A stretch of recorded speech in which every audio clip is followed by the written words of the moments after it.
Selamat pagi, Shalom, kekasih-kekasih Kristus yang saya cintai, jemaat Eklesia Bicroft dan non-eklesia. Kita percaya bahwa penyertaan Tuhan sempurna sampai dengan hari ini, sepanjang minggu ini kita dalam anugerah dan kebaikan Tuhan. Pagi hari ini kita mau sama-sama masuk dalam hadirat Tuhan. Kita mau memuji Tuhan dengan penuh ucapan syukur, karena apapun yang terjadi, Tuhan teramat baik dalam hidup setiap kami. Firman Tuhan di Mazmur 109 ayat yang ke-30 dikatakan, "Aku hendak bersyukur sangat kepada Tuhan dengan mulutku, dan aku hendak memuji-muji Dia di tengah-tengah orang banyak." Pagi hari ini,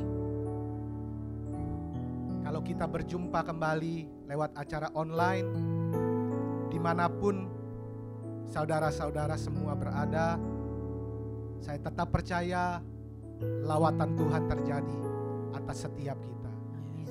Kita mau bernyanyi, kita mau bersyukur, kita mau memuji Tuhan dengan hati yang penuh dengan sukacita. Amin Bapak Ibu Saudara. Amin. Mari kita satukan hati, kita berdoa. Bapa, terima kasih Tuhan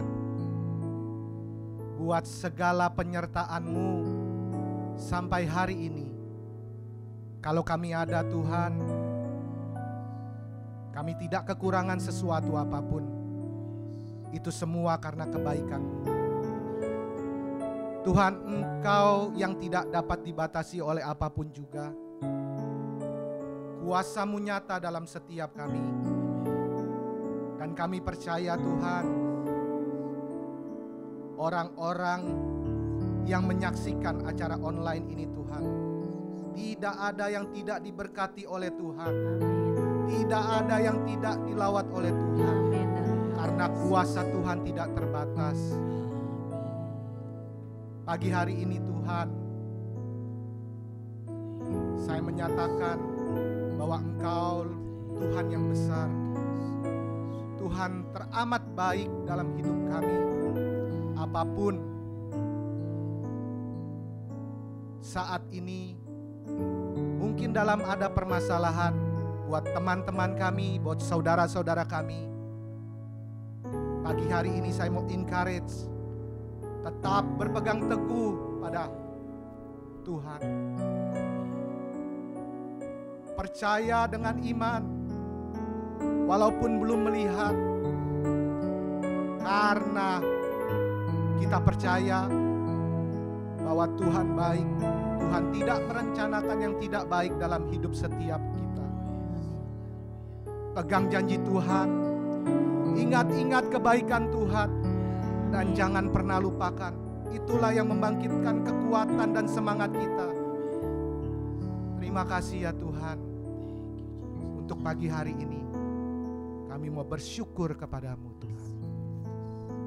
Mari kita yang percaya sama-sama katakan amin.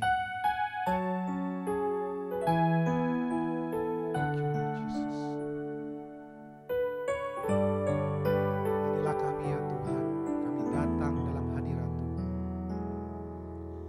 Aku hendak bersyukur pada Tuhan karena keadilan-Nya, dan bermazmur bagi nama Tuhan yang maha tinggi. Ya Tuhan, Tuhan kami, betapa mulianya nama-Mu, Tuhan kami, dimuliakan atas seluruh bumi. Mari nyatakan dengan ucapan syukur kepada Tuhan. Aku hendak bersyukur pada Tuhan karena keadilan-Nya, dan bermazmur bagi nama Tuhan yang maha tinggi. Ya Tuhan, Tuhan kami, betapa mulianya nama-Mu, Tuhan kami, dimuliakan atas seluruh bumi. Katakan ya Tuhan, Ya Tuhan, Tuhan kami, betapa mulianya nama-Mu, Tuhan kami, dimuliakan atas seluruh bumi. ya Tuhan, Ya Tuhan, Tuhan kami, betapa mulianya nama-Mu, Tuhan kami,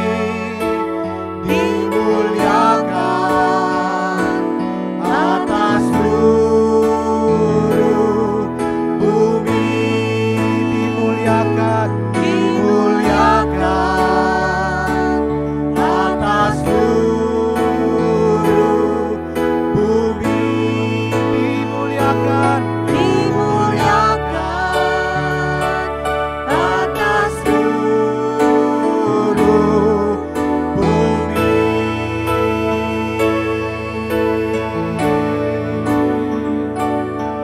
kami sembah Tuhan, tiada yang lain Yesus. Haleluya, Yesus. Kami bersyukur kepadamu ya Tuhan. Yesus, Engkau baik.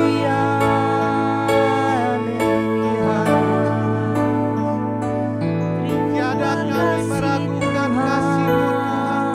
Haleluya. Tiada lama sekian nama sekian. Haleluya, Yesus.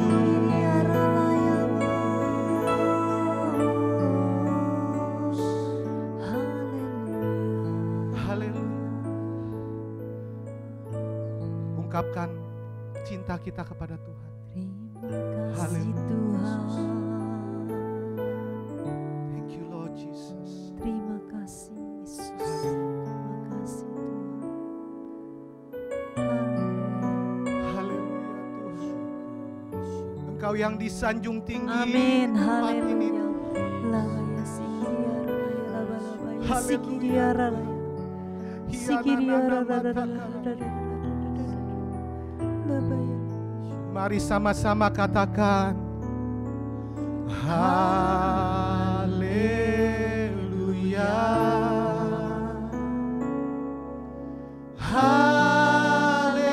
Haleluya. Bagi anak domba yang duduk di tata.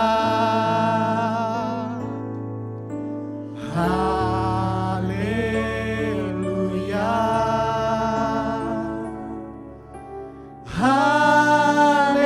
haleluya. Bagi anak domba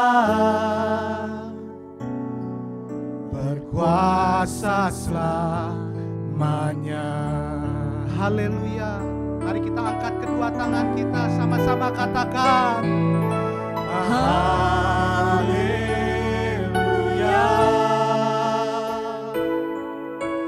haleluya.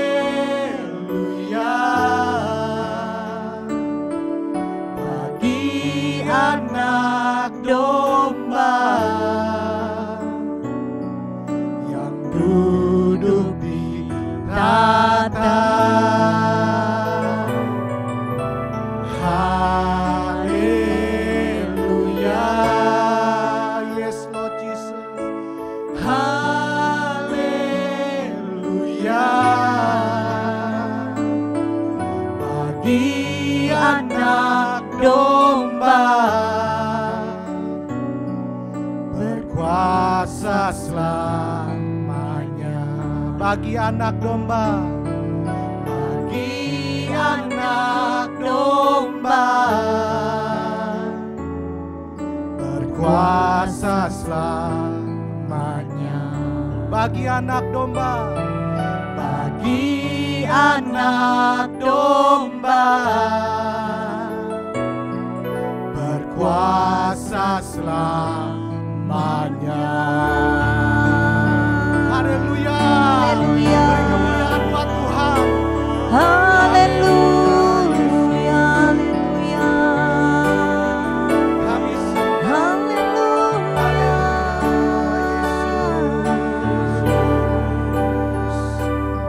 Kami bersyukur Tuhan. Haleluya.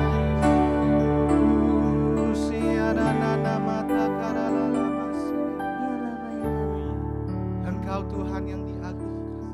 Amin, amin. Tidak pernah kami meragukan Engkau Tuhan. Yana nama takaralama sekiana.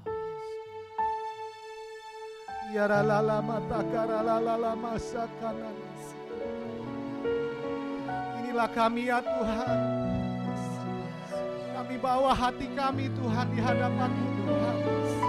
Karena kami mencintai-Mu Tuhan. Karena Engkau terlebih dahulu mencintai kami Tuhan. Haleluya Yesus. Cintakan Yesus, hanya Engkau bagiku Yesus. Sungguh ku rindu mengatakannya, betapa aku mengasihimu.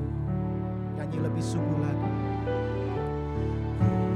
Cinta Kau Yesus, hanya Engkau bagiku Yesus.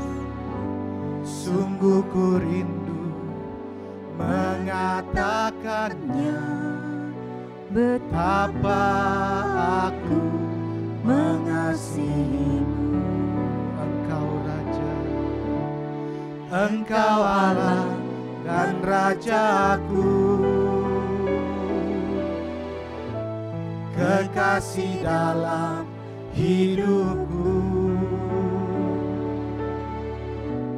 Engkau segalanya bagiku. Ku bersyukur kepadamu. Engkau Allah, Engkau Allah dan Rajaku, kekasih dalam hidupku. Engkau segalanya bagiku. Ku bersyukur kepadamu. Engkau Allah, Engkau Allah dan Rajaku, kekasih dalam hidupku. Engkau segalanya bagiku. Ku bersyukur kepadamu. Ku bersyukur. Ku Ku bersyukur kepadamu, Ku bersyukur, ku bersyukur kepadamu. haleluya Yesus. Haleluya, haleluya. Inilah syukur kami kepadamu ya Baik Tuhan. Engkau sungguh Haleluya baik, Yesus. Ya nana nama takara nama sekia Yesus. kami bersyukur. Syukur buat segalanya Tuhan, Buat kebaikan, buat penyertaan Tuhan. buat kemurahan-Mu. Haleluya, Maya Sikiara Lamo,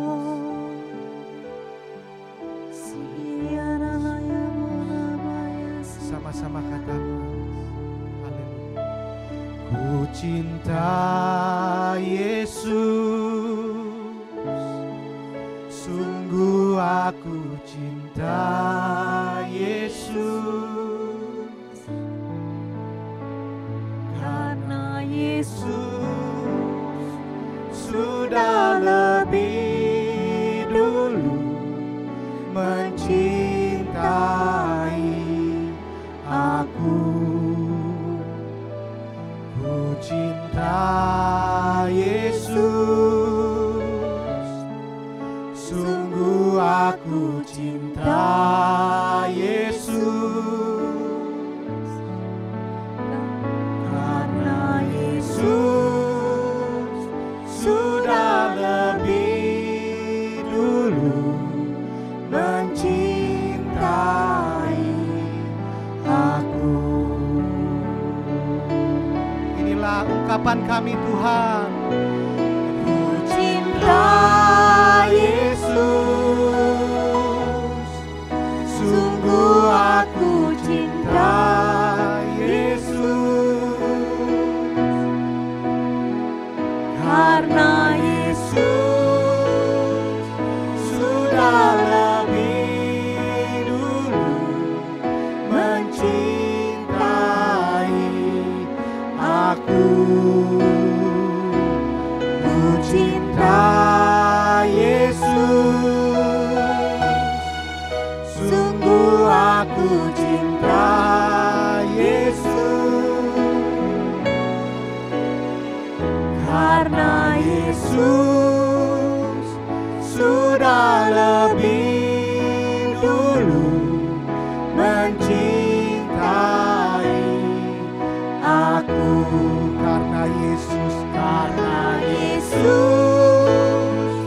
sudah lebih dulu mencintai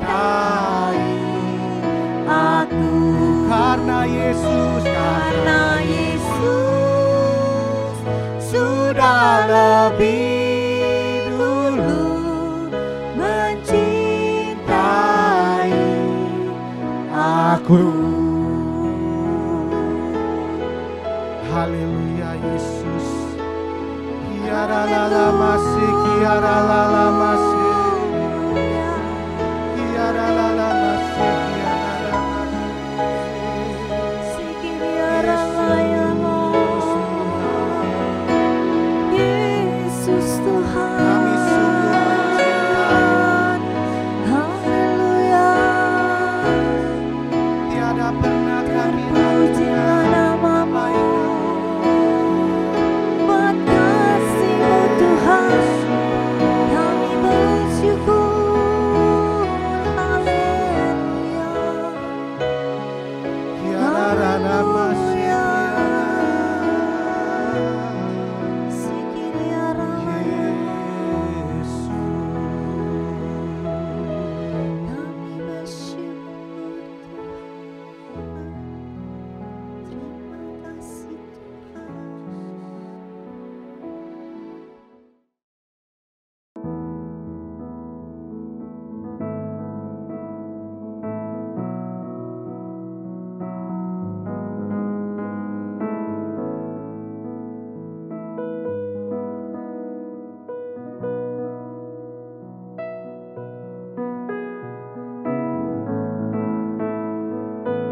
Shalom Bapak Ibu Saudara sekalian, Jemaat Eklesia Mission Sydney.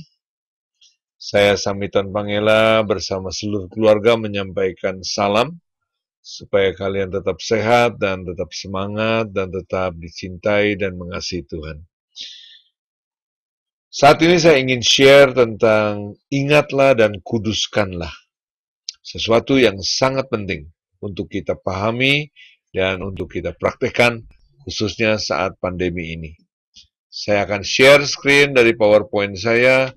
Mari kita sama-sama baca di dalam kitab Keluaran pasal 20 ayat ke-8 sampai 11. Ingatlah dan kuduskanlah hari Sabat, 6 hari lamanya engkau akan bekerja dan melakukan segala pekerjaanmu.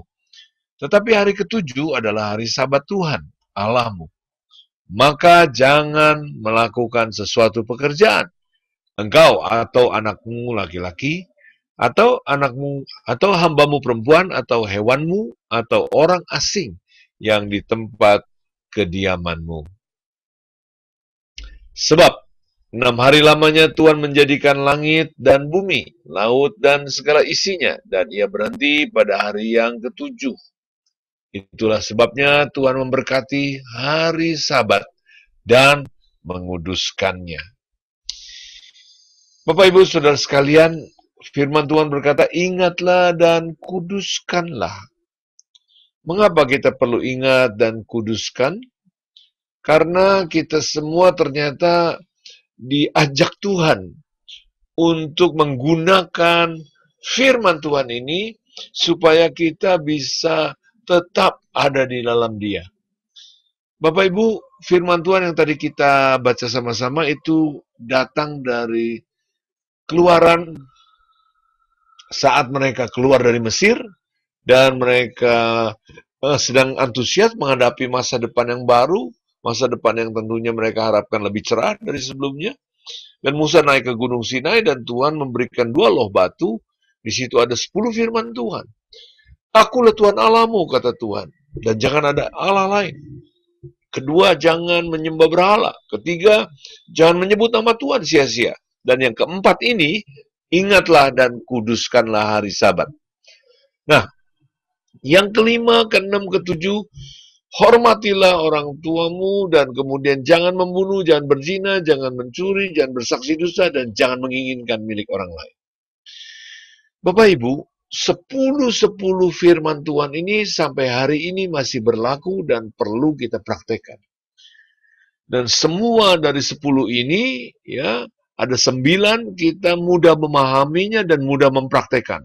Ya, jangan menyembah berhala kita paham. Ya, jangan membunuh kita paham. Jangan berzina kita paham. Tapi ketika ada ingat dan kuduskanlah hari Sabat. Nah, kita mulai ada muncul pertanyaan-pertanyaan. Hari Sabat, hari apa yang kita sebut Sabat?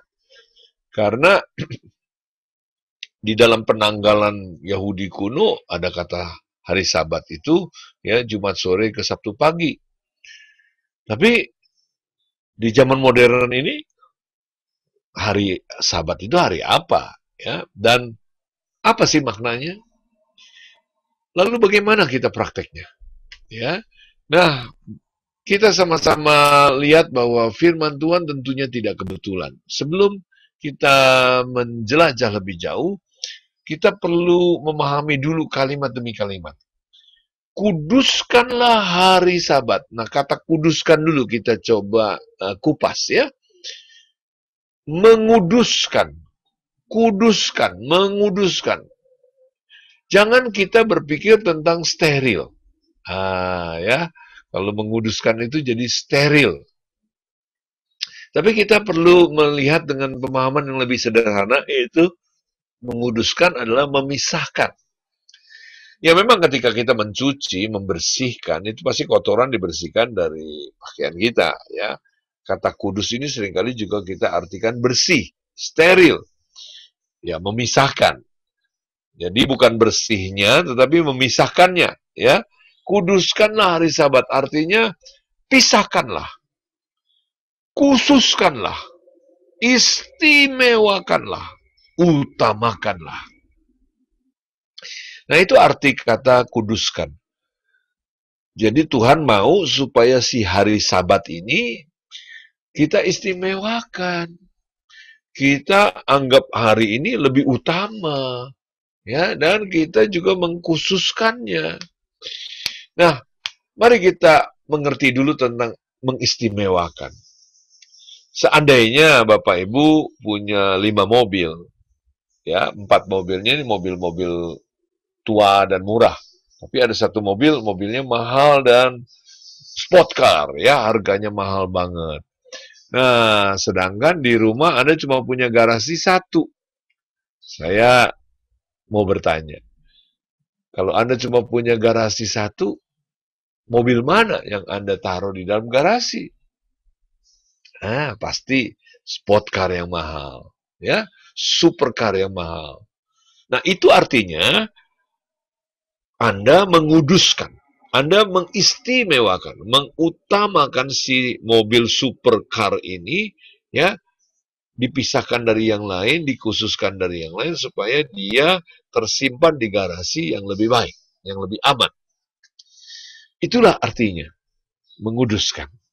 Nah, buat ibu-ibu, kalau Anda punya banyak perhiasan, ya, ada perhiasan yang belinya harganya lebih murah, mungkin imitasi, ya, bukan emas asli, tapi Anda juga punya perhiasan yang emas, yang berlian asli, dan Anda punya laci, ya.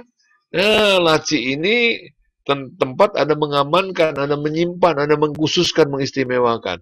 Nah, pasti perhiasan emas dan berlian ini Anda taruh di laci, dan di situ Anda mengistimewakan, mengutamakan, mengkhususkan yang asli. Nah, kalau yang nggak asli, ya taruh aja lah di atas meja. Ya, kalau hilang pun nggak apa-apa, ya. Nah, itulah arti yang kita pahami lebih dulu dari arti kata kuduskanlah hari Sabat, ya. Nah, coba bayangkan. Tuhan meminta supaya umat Israel waktu itu, ya, mengingat dan mengistimewakan. Apa sih Sabat? Oh, ternyata kalau kita baca lebih lanjut dikatakan bahwa pada hari ke-6 Tuhan sudah selesai mencipta. Lalu pada hari ke-7 dia istirahat. Dan hari istirahat itulah yang dia sebut Sabat. Apa sih istimewanya? Kenapa sih mesti dikhususkan? Kenapa sih mesti diutamakan? Rupanya bagi Tuhan sendiri hari Sabat itu istimewa. Rupanya bagi Tuhan hari Sabat itu utama.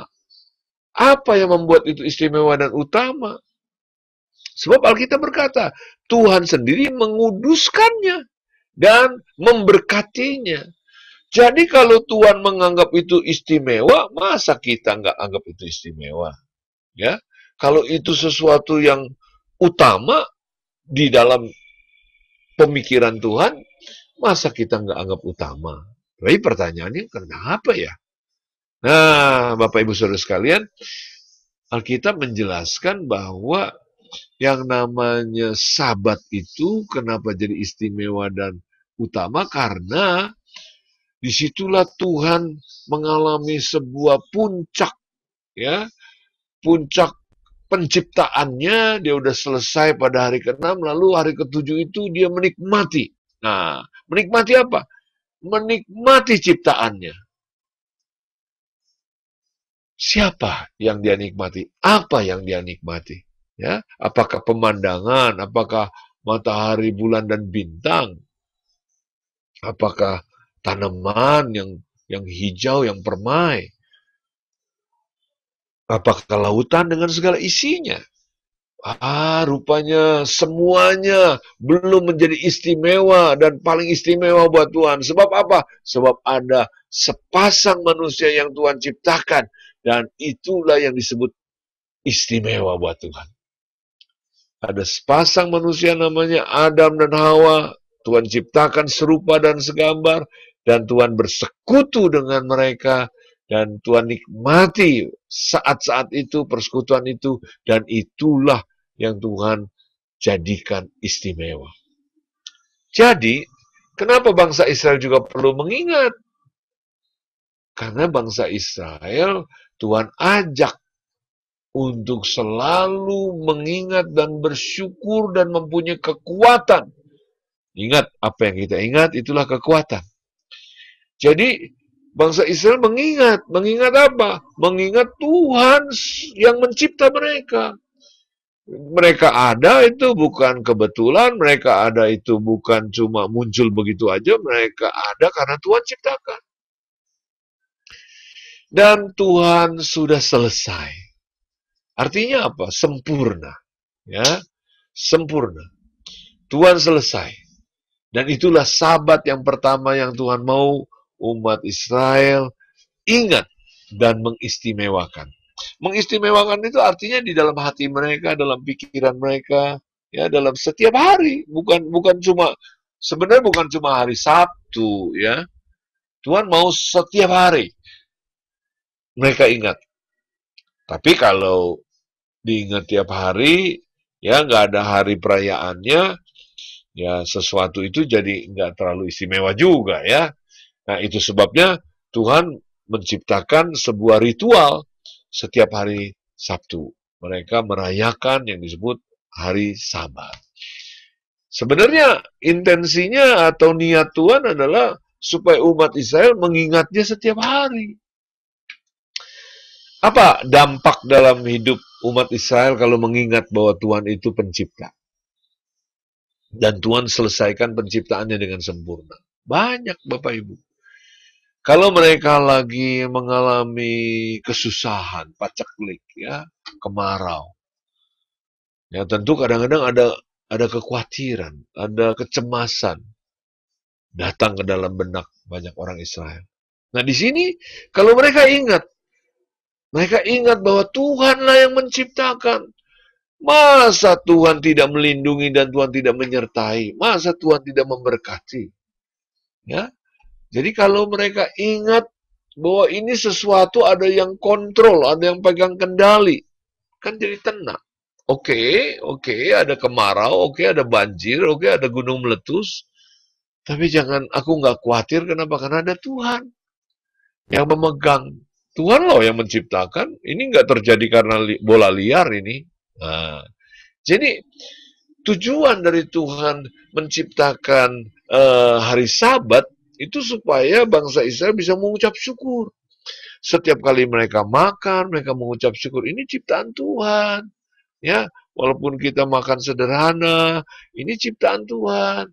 Lalu mereka punya rumah, mereka bisa mengucap syukur. Ini semua ciptaan Tuhan. Walaupun rumah mereka yang bangun, tapi bahan bakunya kan ciptaan Tuhan.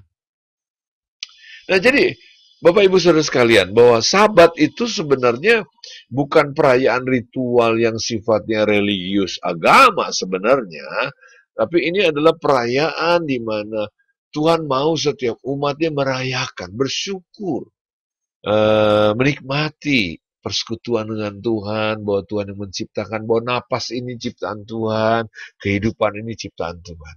Ya. Tapi apakah bangsa Israel semuanya menikmati hari Sabat setiap minggu? Wah, kalau saya baca Bapak Ibu di Alkitab sebenarnya mereka rada-rada, kalau boleh milih nih, mungkin mereka milih mendingan jangan ada hari Sabat. Kenapa? Karena hari Sabat itu banyak larangan. Nggak boleh pergi keluar rumah dalam jarak tertentu, di rumah nggak boleh masak, nggak boleh melakukan apa-apa, ya ada aturannya tuh. Ya mirip lah kayak hari Nyepi di Bali. Nggak boleh nyalain api, nggak boleh masak, ya. Nah, kalau Nyepi itu setahun sekali di Bali. Turis aja dibikin repot, walaupun buat turis ini sesuatu yang menarik ya, untuk dilihat, disaksikan. Tapi kalau kita lihat, apakah bangsa Israel itu gembira, bersukacita?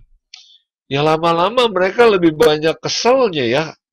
Ya ini mungkin penafsiran saya, tanggap pemikiran saya. Tapi kalau waktu saya lihat di Alkitab, mereka jadikan topik percakapan dengan Tuhan Yesus, itu menunjukkan bahwa mereka sebenarnya nggak suka dengan Sabat. Ditanya kalau ada dombamu hilang di hari Sabat, dicari apa enggak? Kan itu sebenarnya ungkapan. Keungkapan mereka tuh kurang suka ya sama situasi itu. Ada yang mau pacaran jadi nggak bisa pacaran, ada mau bikin bisnis jadi nggak bisa bikin. Pokoknya hari itu nggak boleh ada kegiatan aja. Nah kalau setahun sekali sih jadi objek turis ya kayak di hari nyepinya Bali.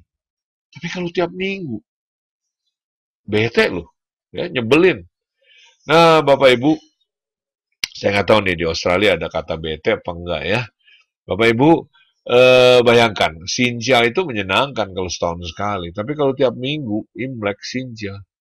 Mungkin banyak emak-emak jengkel ya. Kenapa mesti masak makanan enak terus? Lebaran buat orang-orang yang merayakannya ya seneng ya. Di Indonesia kalau lebaran saya juga seneng. Ada ketupat, ada suasana-suasana seru lah.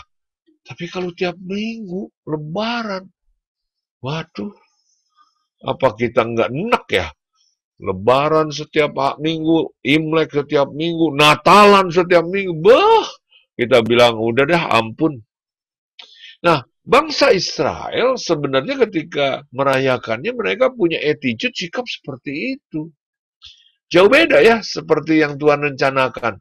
Tuhan pengennya mereka merayakan, mengucap syukur setiap minggu. Ya, itu setiap minggu loh, nggak setiap hari. Tapi sebenarnya yang Tuhan mau, mereka mengucap syukurnya tiap hari. Menyadari betul bahwa segala sesuatu itu ada yang mencipta. Ya. Nah, teman-teman, itulah Sabat yang pertama saya sebutnya, yaitu selesai penciptaan. Lalu, manusia yang diciptakan ini kemudian jatuh dalam dosa. Kita semua tahu. Dan oleh sebab itu, Tuhan rupanya yang tadinya bilang sudah selesai mencipta, sebenarnya ada cerita sambungan. Ciptaan sih selesai. Tapi Tuhan punya tugas berikut yang belum selesai. Tapi akan selesai juga. Ya, apa sih? Yaitu Tuhan perlu menebus manusia yang jatuh dalam dosa. Nah, Bapak Ibu, rupanya ya, Sabat itu juga punya arti double. Sabat yang pertama sama Sabat yang terakhir. Kenapa saya sebut penebusan ini saya sebut Sabat? Karena Yesus sendiri ketika di kayu salib dia berkata, "It is done." Sudah selesai. Nah, Sabat itu artinya selesai. Jadi rupanya ya, ada selesai penciptaan, ada selesai penebusan. Dan menebus itu jauh lebih rumit dari mencipta.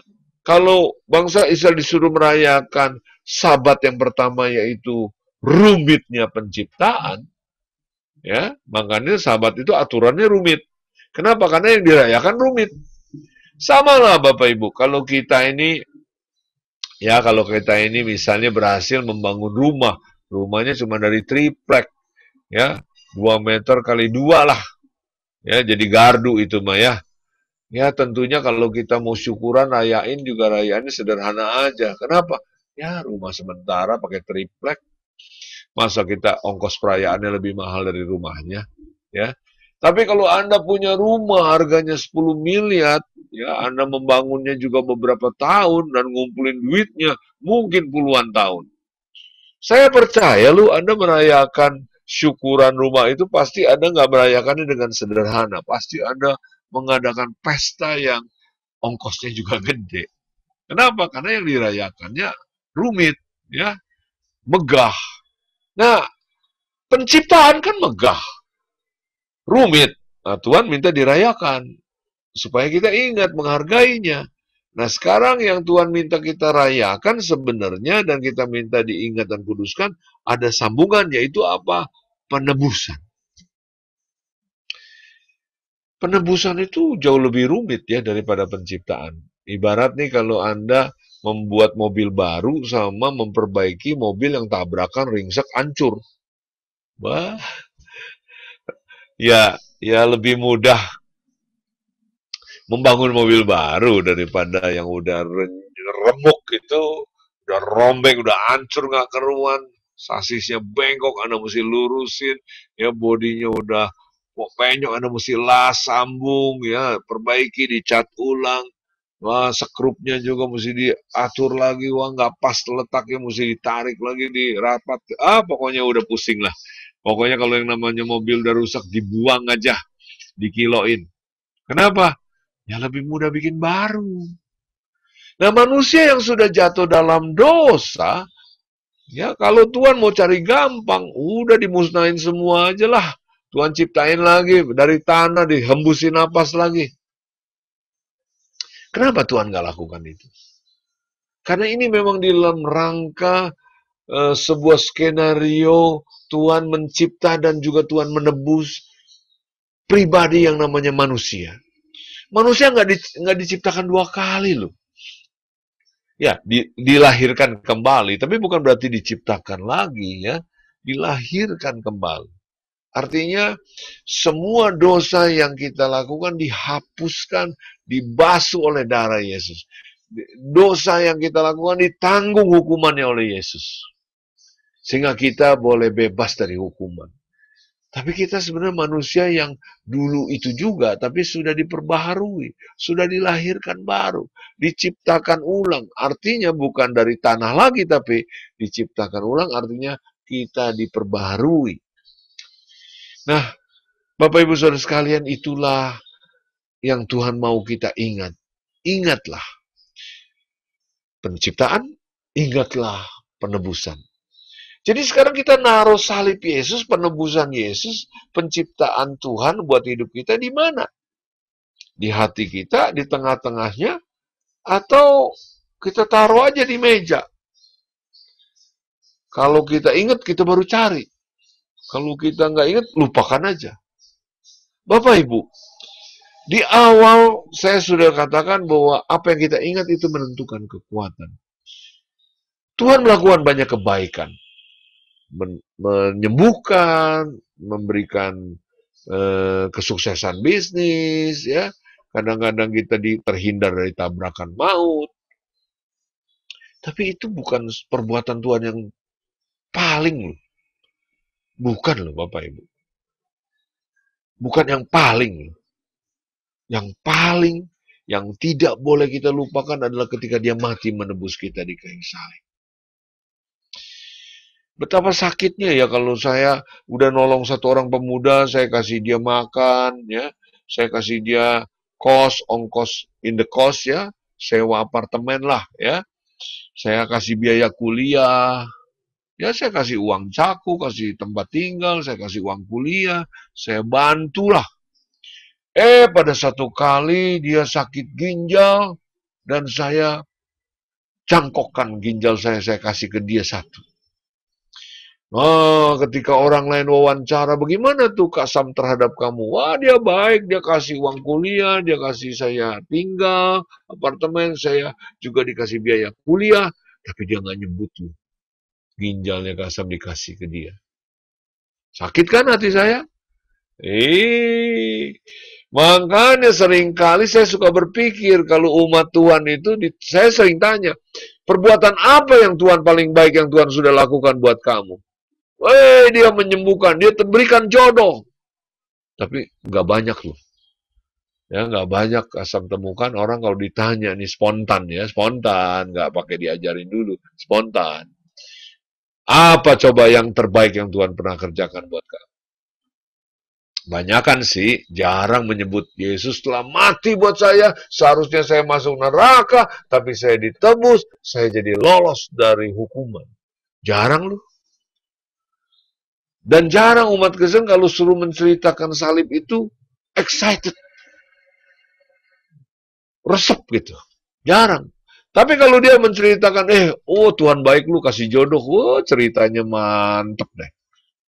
Kalau cerita, gua hampir mati lu, kanker stadium 4, sembuh. Ceritanya mukanya nih muka meyakinkan banget. Tapi kalau coba cerita, bagaimana Tuhan Yesus menebus kamu? Mukanya biasa aja. Saya jadi agak ragu ya, jadi khawatir saya nih. Jangan-jangan banyak orang Kristen yang sebenarnya tidak mengerti dan tidak menghargai, dan bahkan mungkin mereka tidak tahu apa artinya Yesus mati buat mereka. Ya. Nah, kalau kita ingat satu kali ya, rame-rame di bangsa Israel keluar dari Mesir. Malam terakhir itu ada sekelompok loh anak-anak, bukan anak-anak lah, sekelompok manusia lah, yang cerewet banget. Cerewet banget. Kenapa? Karena mereka itu nggak habis-habisnya dan nggak berhenti-berhentinya cerita. Wih, lu tahu nggak? Wah, gua pokoknya seru deh, tapi serem juga. Kenapa? Aduh, gua deg-degan. Kenapa lu deg? Ih, lu bayangin aja.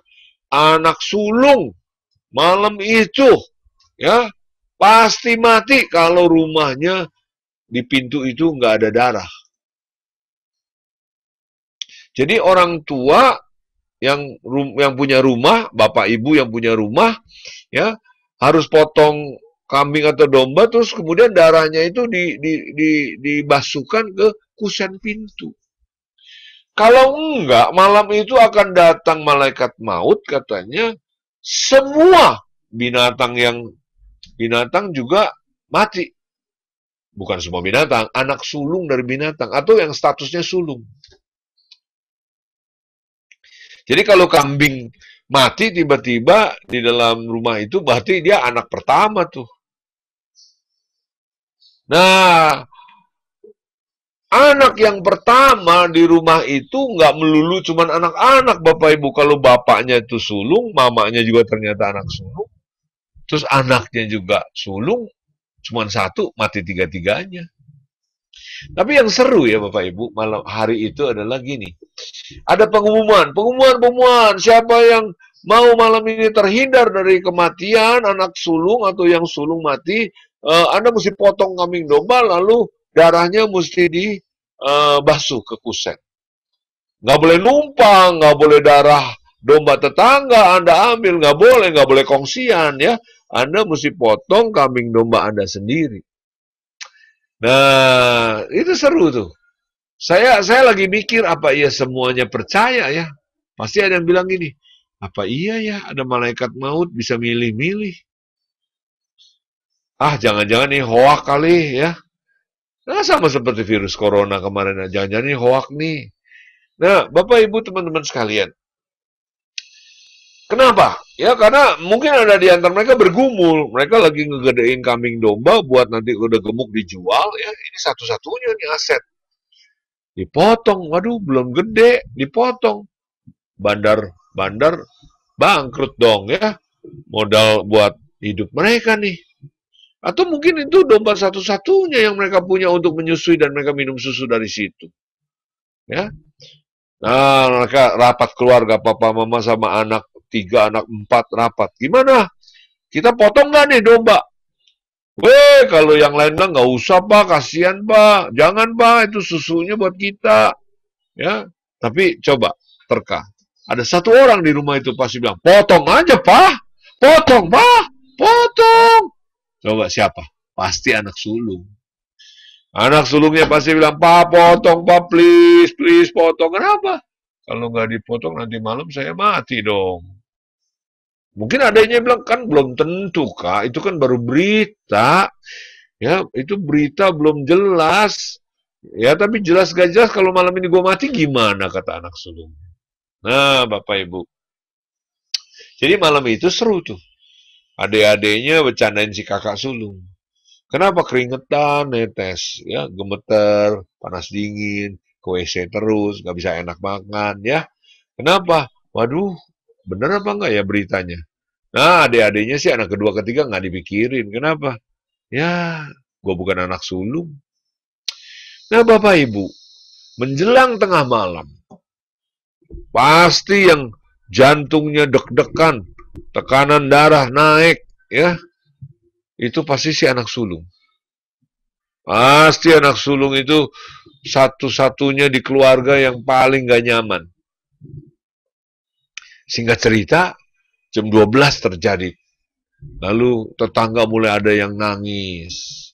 Ya, karena anak sulungnya mati. Kerbau ada yang mati. Oh, ternyata Kerbau ini anak pertama, kan kerbau nggak punya surat kartu keluarga, mana ada yang tahu dia anak pertama, anak kedua ya. Nah, jadi kehebohan mulai terjadi. Dan akhirnya si anak sulung ini, gua nggak mati loh. Adanya bilang, tunggu 5 menit lagi, jangan-jangan malaikat maut lagi macet. Udah 10 menit, 15 menit, setengah jam lewat. Gua lolos tuh, bener untung tuh Pak, tetangga mati tuh, ya, saya untung, potong dombanya, saya jadi hidup. Nah, ini yang diselamatkan dari kematian nih, pasti sepanjang jalan cerewet, bersaksi, antusias. Nah, pertanyaannya seberapa lama mereka antusias, seberapa lama mereka ingat. Karena Alkitab mencatat nggak lama kemudian mereka lupa terhadap peristiwa itu. Bahkan anak-anak sulung bangsa Israel memberontak. Sehingga apa? Sehingga anak-anak sulung itu kemudian dihukum, ya, dan mati. Padahal mereka diselamatkan loh dari malam terakhir itu. Tapi mati juga ujungnya. Kenapa? Karena mereka lupa. Nah, teman-teman, Bapak Ibu sekalian, Tuhan mau kita ingat. Kenapa? Karena kalau kita ingat, kita akan dapat mengalami pengalaman terus-menerus dengan Tuhan. Sama kejadian seperti bangsa Israel pernah diserbu sama ular biludak ini ya. Ular ini ular apa sih namanya ini ya? Ular ini sangat beracun. Ular ini sangat beracun, ketika disengat ya pasti orangnya langsung mati katanya. Nggak sempet pergi ke tabib atau nggak sempat diobati. Mereka langsung mati. Nah, bangsa Israel dalam keadaan panik. Kenapa? Karena ular ini tiba-tiba jadi banyak di perkemahan mereka. Ada di bawah tempayan, di bawah tempat tidur, di dalam kemah, di luar kemah, ya, masuk ke dalam tumpukan baju. Wah, mereka cemas. Kalau begini terus kita bisa mati semua, punah. Mereka datang sama Musa. Dan akhirnya Musa bilang, Tuhan, gimana nih solusinya? Lalu Tuhan bilang, taruh sebuah tiang yang tinggi, lalu kemudian buat ular tembaga di atasnya. Sehingga barang siapa yang dipagut ular bisa lihat, ya, bisa lihat ke ular tembaga. Dan barang siapa yang nggak lihat ke ular tembaga, mereka lolos dari kematian. Nah, Bapak Ibu sekalian, ini adalah sebuah gambaran yang sama persis, yaitu barang siapa yang ingat, dia akan lolos, dia akan sembuh, dia akan kuat, dia tidak akan mati, ya. Nah, tapi kan masalahnya nggak gampang ya. Dalam hal nggak gampang ini maksudnya gini, kalau Anda digigit nyamuk di kaki, nyamuk loh, bukan ular, Anda pasti ngeliat ke kaki. Ada apa di kaki gua? Kayak ada yang hinggap gitu, ya. Apalagi kalau ada ular gigit kaki, pasti mata kita kemana? Pasti mata kita ngelihat ke kaki. Kita ngelihat pasti si ular yang gigit. Nah, kali ini Tuhan kasih perintah yang berbeda nih, yang beda arus. Kalau kamu digigit kakinya, jangan ngelihat ke ular yang gigit kamu, tapi kamu lihat ular yang ada di tiang tinggi itu, ular tembaga itu. Wah, ini artinya apa? Artinya Tuhan mau bangsa Israel ini ya selalu menyadari bahwa Tuhanlah sumber segalanya, termasuk sumber kehidupan. Jadi apapun yang kamu alami, asal kamu bisa memandang ular tembaga, maka kamu akan hidup. Ular tembaga di sini menggambarkan salib, ya, melambangkan salib. Jadi ini juga sebuah gambaran yang sama bahwa kalau kita mengingat dari mana kita berasal, Tuhan mencipta kita dan disaliblah Tuhan menebus kita, ingat dan istimewakan di hati kita. Ingatkah Yesus waktu memecah roti dia berkata, ingatlah akan daku setiap kali kamu makan. Nah ini kan luar biasa. Tuhan mau bangsa Israel atau murid-murid Kristus di era perjanjian baru mengingat Yesus. Nah, jadi apa yang saya mau sampaikan lewat sharing ini adalah ingat dan kuduskanlah hari Sabat itu artinya apa? Artinya bukan harinya Senin, Selasa, Rabu, Kamis, bukan. Karena sekarang bukan kata hari itu jadi Senin, Selasa, Rabu, Kamis, bukan. Tapi ingatlah penebusan. Ya, jadi kata hari Sabat itu bisa diganti, ingatlah dan istimewakanlah penciptaan Tuhan. Ingatlah dan istimewakanlah penebusan Tuhan. Kapan? Setiap hari. Setiap kali engkau bangun pagi, kau ingat. Tadi pagi saya bangun pagi, saya jalan pagi, saya bilang gini, terima kasih Tuhan, saya ada karena Tuhan mencipta saya selamat karena Tuhan menebus saya. Dan nanti kalau malam saya mau tidur, saya juga, Tuhan, saya ada karena saya diciptakan oleh Tuhan. Saya tidak khawatir, saya tidak perlu cemas, Tuhan in control, Tuhan dalam kendali. Dan kalaupun saya diselamatkan itu karena salib Kristus. Ingat. Dan ini bukan cuma lagi bangun, bukan cuma lagi tidur, tapi juga ingat, ketika nanti ada musibah, ingat. Ya ingat, bahwa Tuhan tidak biarkan, Tuhan tidak tinggalkan. Kalau kita lagi dihina, ini biasanya. Coba deh kalau kita paling direndahkan orang, itu orang itu jahat bener, kata-kata yang nusuk. Gue nih sampai kalau inget-inget tuh kata, gue nusuk, robek hati gue. Kenapa lu inget kata-kata itu, kata Tuhan. Jangan kamu ingat yang lain.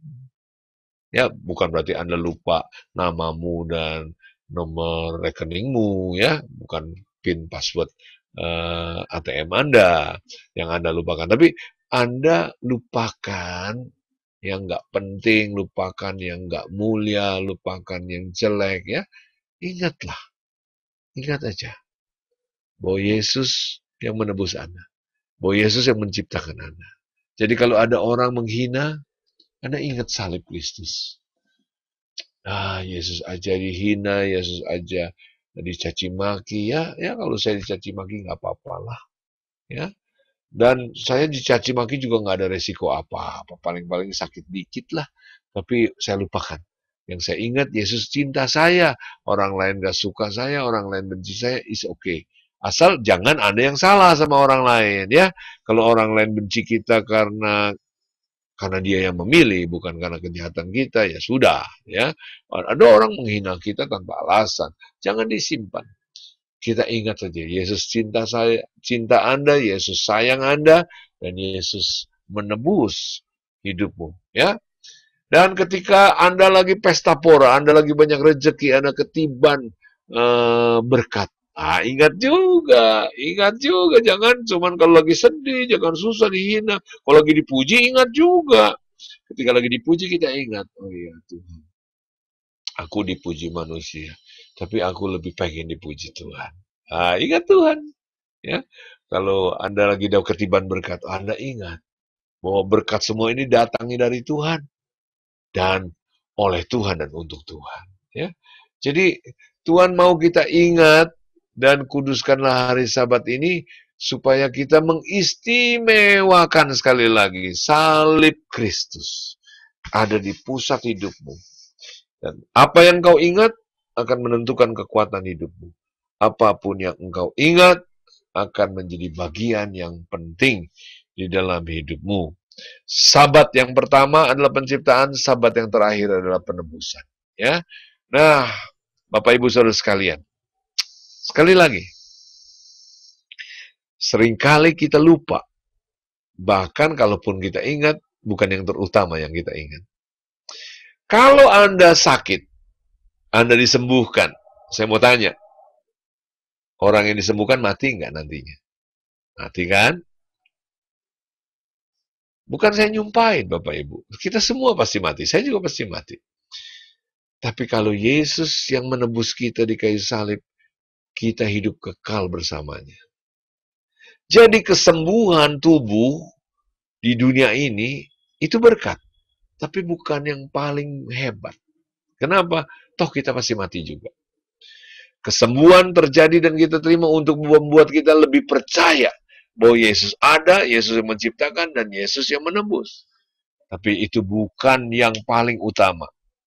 Yang paling utama yang Tuhan mau kita ingat dan tidak boleh lupa adalah Dia telah datang menebus dosamu dan dosaku. Supaya barang siapa yang percaya, engkau hidup kekal bersama Dia.